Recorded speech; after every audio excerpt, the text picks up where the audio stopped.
Din jungla urbană să lumea să ne acuze. De ce să ne cerem scuze? Te vreau ca Eva acoperită frunze. Ce vreau eu în tot și timpe. Hai, Paco!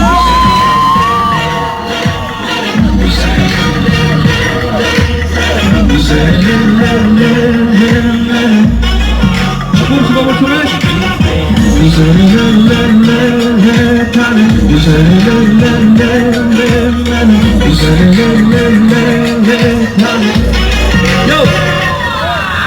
Am fost până în Africa, tot nu m-am simțit. Nopți calde ca lângă tine nu am mai găsit. Când am cerul plin de nori, fac un soarele să iasă și simt că vom avea familie, copil și casă. Ești coloana mea sonoră, cântată la pielea și cea mai căutată piesă de pe Shazam. Dacă nimeni nu ți-a spus că tu meriți o coloană, ești regina mea din jungla urbană. Să lumea să ne acuze, de ce să ne cerem scuze?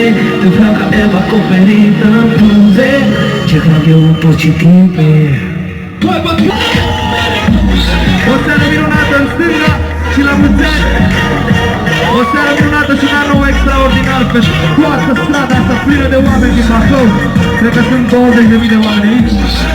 O seară și un an nou extraordinar și în dreapta. Vă iubesc!